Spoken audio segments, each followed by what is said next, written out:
This is an age of disruption, of profound revolutionary change. What we're really asking ministers is to empower the ambassadors. The only thing that you really push forth is the truth. You don't see many women represented when it comes to the decisions as to how to handle the pandemic.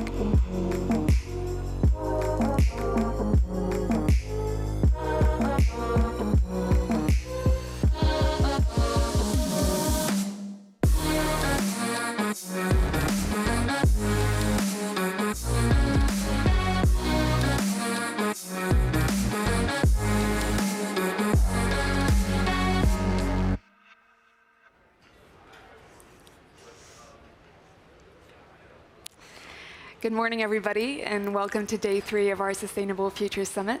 My name is Esther King. I'm Politico's assistant editor for energy, climate, sustainability, and mobility.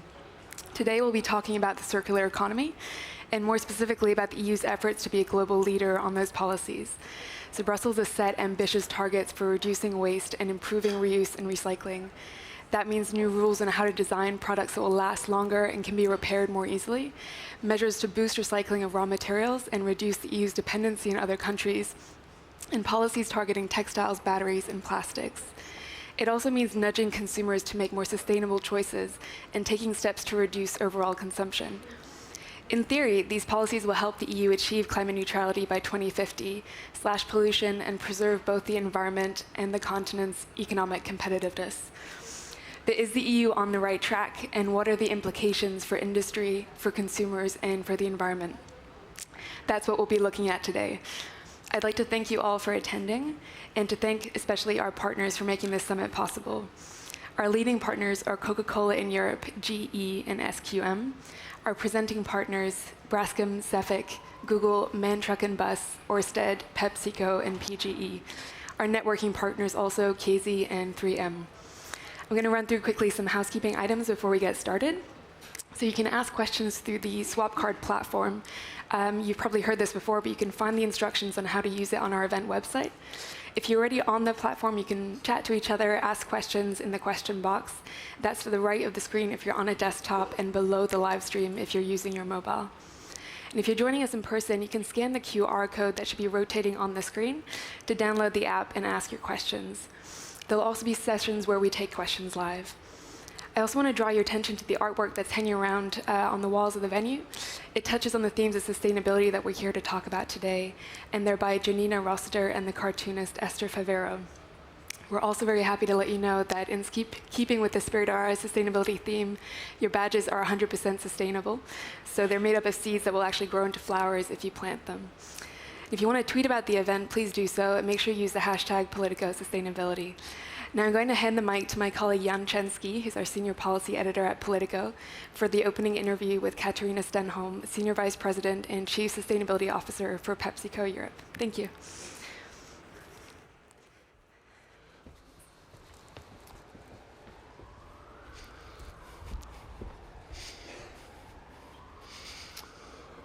Thank you. My name is Jan Chensky, and I'm a Politico senior policy editor, and I oversee the teams that cover climate, energy, sustainability, and mobility. So all the things that we've been talking about for the last couple of days, and we'll be talking about today as well. A lot of the panels that we've had so far have really focused on politicians, policymakers, NGOs, but a lot of the sustainability and energy issues that they talk about have sort of real-world applications. So I'm delighted to welcome Katharina Stenholm, who's the Senior Vice President and Chief Sustainability Officer of Europe for PepsiCo, to give us a sense of how these discussions and policies that are generated in Brussels and in national capitals, what they mean for an actual company on the ground. So welcome. Thank you. We don't have a very long discussion, so we'll go into it quite quickly. I'd like to start maybe with your company's reaction to this week's Commission proposal on packaging waste. There's been a lot of lobbying and a lot of fighting about this issue for many, many, many months. What do you see out of it? Yeah, so obviously at PepsiCo we have a vision of a world where packaging never becomes waste, and we welcome the new regulation because it's really pulling us exactly in that direction. We're very supportive of increased recycling rates, increased recycled content. There's some really good elements on deposit return schemes that we think are absolutely crucial. We do think that the regulation falls short in ambition on some points that we might come back to talk about. Okay. And there could also be some elements around reuse, where kind of the full environmental fact-based is perhaps not fully factored in yet. But very much supportive and welcoming the new regulation. That does seem the story that one of our reporters wrote on this issue. Actually quoted a PepsiCo executive, and there does seem to be some concerns about the sense that the proposal favors reusable over recyclable single-use containers. What does that mean for you in sort of real terms? So we are supportive of reuse as a complementary part to what we've already been doing. So we have done a lot of work in recycling, and that work that we feel we need to continue to do. And then reuse is a complementary part of the strategies. Right. I do think that in reuse, the thing that we might have been quoted on is the fact that reuse is quite narrowly defined. And reuse at home and on the go in some solutions are not included. So let me take a real-life example from PepsiCo. So we have our SodaStream solution, where a consumer could make their own drink at home or at the refill station. Those could have a massive opportunity to reduce packaging, 2 million bottles by 2025. That's today not counting towards the reuse target, and we see that that can't be right. We talked a little bit about, before we started, about issues on plastic recycling, and you were saying that you favor, or the company favors, sort of discrete waste streams so that your bottles end up back with you again and don't get more broadly sent around. What are you pushing for in that area? So exactly, so the easy part is obviously the packaging itself, because that's fully in our control. We can design and have designed our packaging to be fully recyclable. Now then, these recyclable packages needs to be recycled in practice.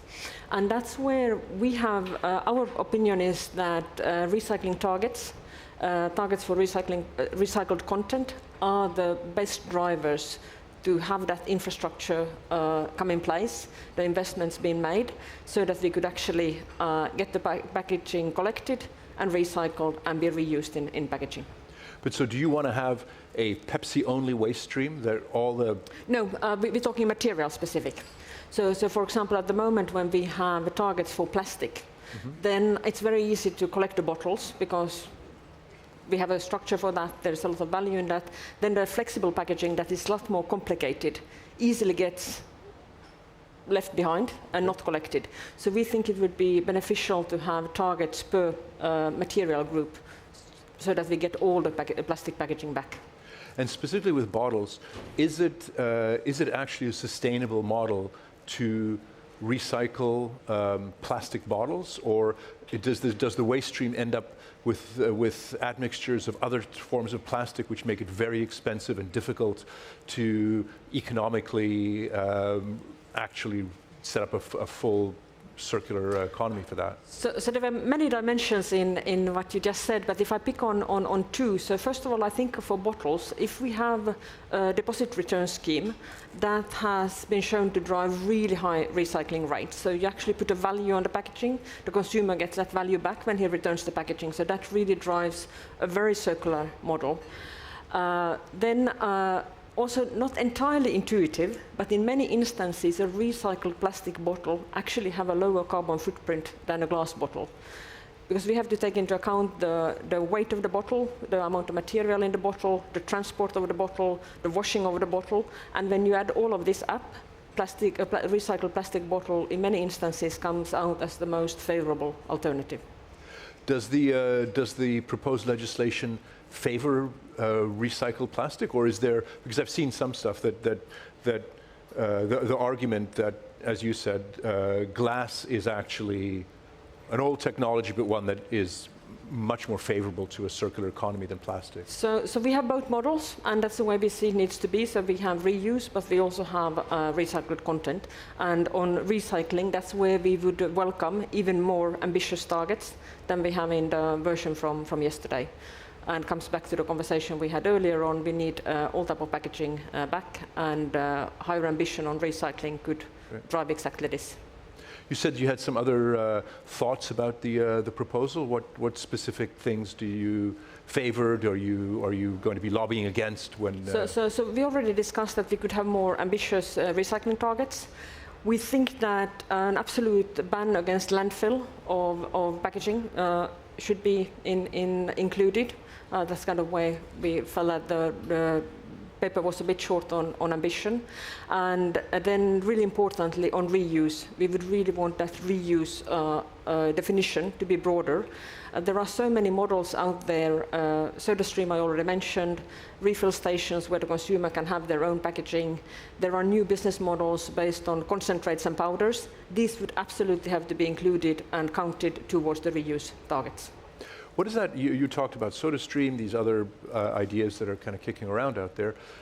Realistically, what does that mean for the business model of an enormous company like yours, whose business model is selling people single-use drinks in glass and now plastic bottles? If you shift to a model like that, what happens to Pepsi?